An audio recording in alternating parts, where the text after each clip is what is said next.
My YouTube channel state job. अगर आप channel पे नए आए हो, वीडियो से अगर आपको कोई मदद होता है तो चैनल को सब्सक्राइब करके सपोर्ट कीजिएगा। दोस्तों, Bhaskaracharya national institute for space applications and geo informatics, जो कि ministry of electronics and information technology की अंडर में आते हैं।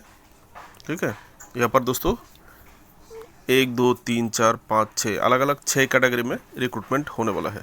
दोस्तों, शॉर्ट नोटिस आया है, बहुत ही छोटा नोटिस है। ये देखिए, जूम आउट करने से कितना छोटा हो जाता है, इसको जूम करके आप लोगों को दिखाना पड़ रहा है। ठीक है, तो फट जाता है, मैं कोशिश करूँगा आप लोगों को समझाने के लिए।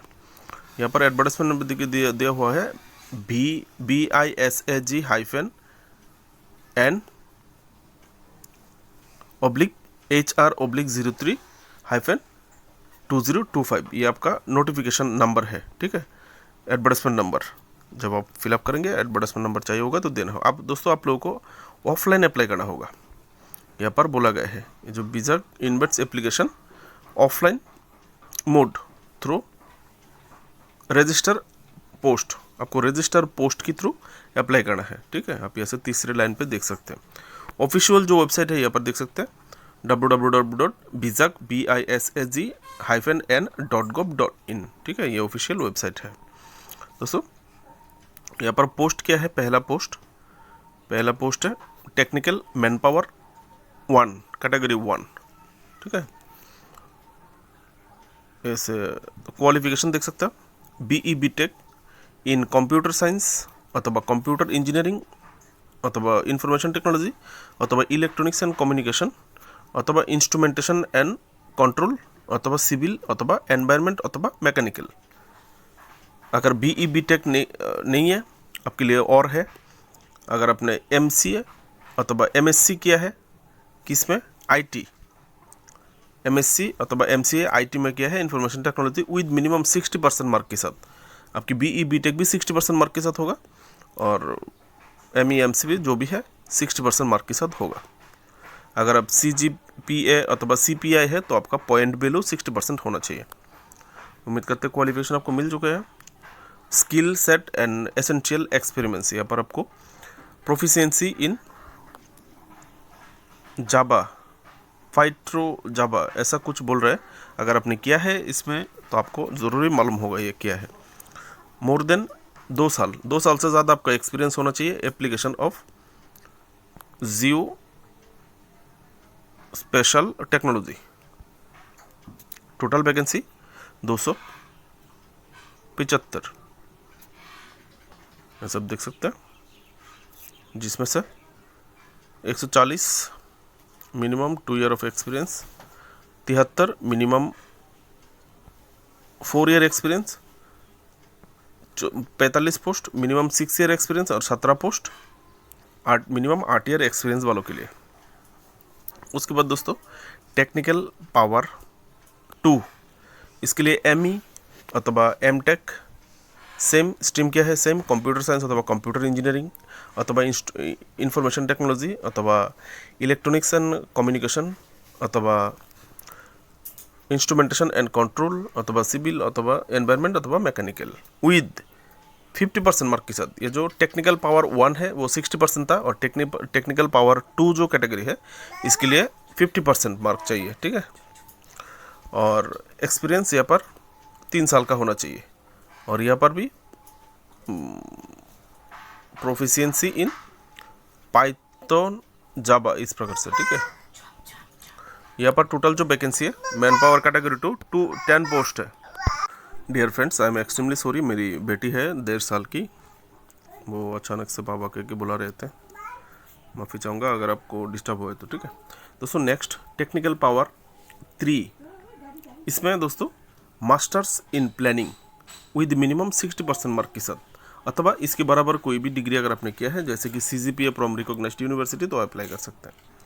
आप लोगों के लिए टेक्निकल मैन पावर 3 कैटेगरी के लिए 3 साल का एक्सपीरियंस होना चाहिए जियो स्पेशल टेक्नोलॉजी पे। यहाँ पर टोटल 5 पोस्ट है, 5 ही तो है, हाँ दोस्तों 5 ही पोस्ट है, 5 पोस्ट है। उसके बाद दोस्तों, accounts man power BCom with minimum 55% mark, या फिर 55% मार्क होने से होगा, और एंड CA अथवा CS अथवा इंटर CA अथवा इंटर CS विद मिनिमम 8 साल का रिलेवेंट एक्सपीरियंस होना चाहिए, ठीक है। बीकॉम के साथ 55% मार्क के साथ, और साथ में क्या क्या देखा है इसमें कोई भी एक होने से होगा, और 8 साल का एक्सपीरियंस मांगा गया है, मिनिमम 8 साल एक्सपीरियंस किस में होना चाहिए, एक्सपीरियंस देख लीजिएगा। 4 पोस्ट है इसके लिए।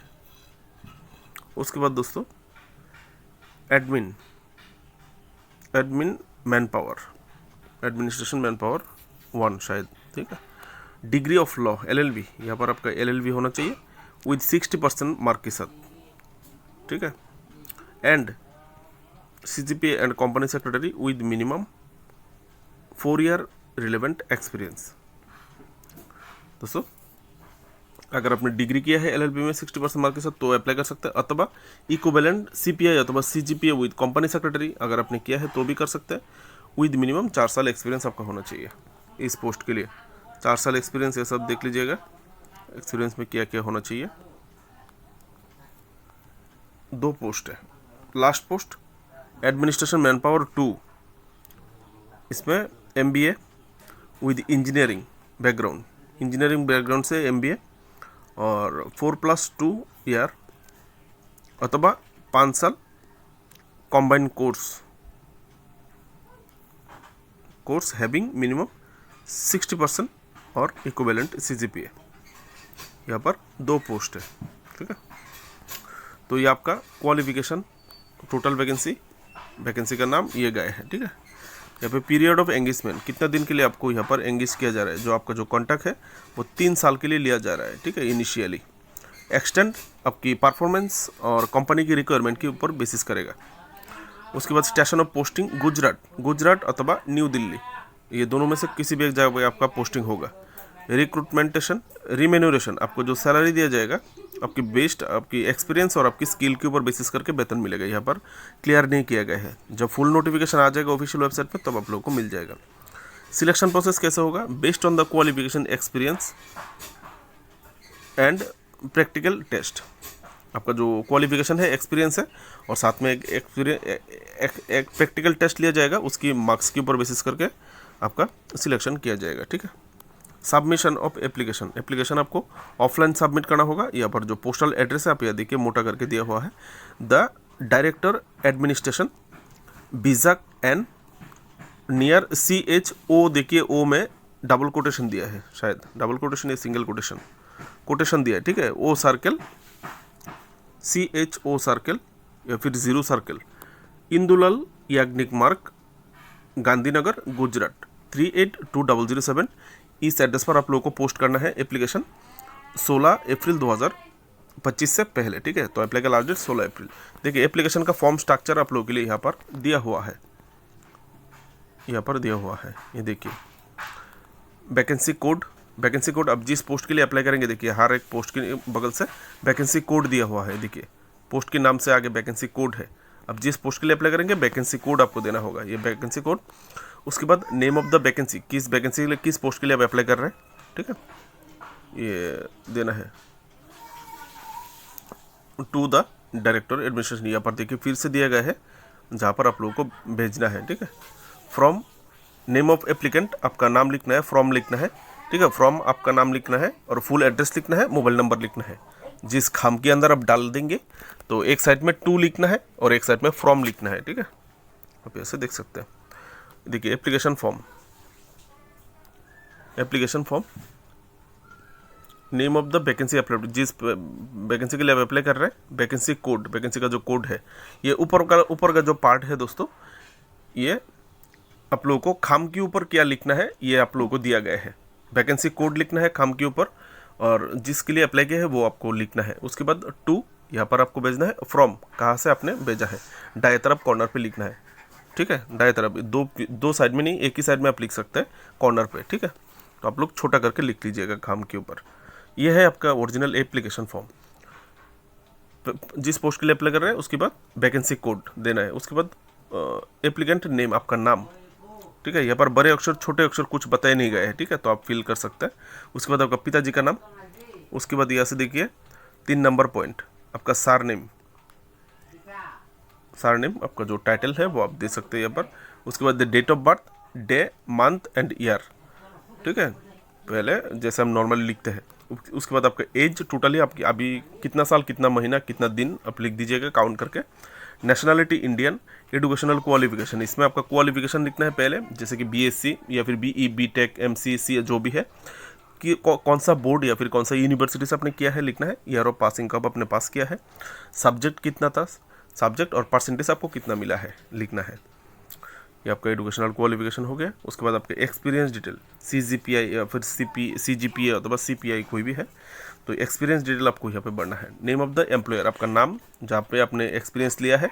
डिजिग्नेशन, किस पद में आप वहाँ पे एक्सपीरियंस ले रहे थे, और फ्रॉम एंड टू, कब से लेकर कब तक अपना एक्सपीरियंस लिया है, ठीक है।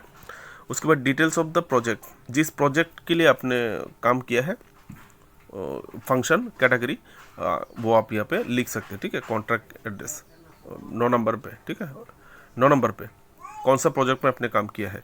और यहाँ पर 10 नंबर पे नेम ऑफ एड्रेस, यहाँ पर आपका एड्रेस भरने के लिए बताइए। Contact detail, address, present address, permanent address, दोनों अगर सेम सेम में दे सकते हैं, अगर दो एड्रेस है तो आप दे सकते हैं। परमानेंट एड्रेस आपके आधार कार्ड की हिसाब से जो एड्रेस है दे दीजिएगा। उसके बाद आपका मेल, वैलिड मेल दीजिएगा, अगर आपको मेल कर पाए, ईमेल कर सके। उसके बाद फ़ोन नंबर भी वैलिड दीजिएगा ताकि आपको फ़ोन कर सके। उसके बाद 11 नंबर पे एनी अदर रिलेवेंट इन्फॉर्मेशन, अगर कुछ अपनी तरफ से ऐड करना चाहते हैं तो 11 नंबर कॉलम पे आपको लिखना है। उसके बाद डिक्लेरेशन मतलब आपका signature of the applicant, name of the applicant, signature करके आपका नाम लिखना है। और डेट एंड प्लेस, आपने कब अप्लाई किया है और कहाँ से अप्लाई किया है, बस खत्म हो गया है। वर्तमान में इतना ही मिला है दोस्तों, जितना मिला था आप लोगों को दे दिया। और पूरी जानकारी के लिए आप लोग time to time official website check कीजिएगा। उम्मीद करते हैं वहाँ पे लॉन्ग नोटिफिकेशन आएगा, ठीक है। ये शॉर्ट नोटिस है मेरी तरफ से आप लोगों के लिए। Best of luck. हो सके तो सब्सक्राइब करके मदद कीजिएगा।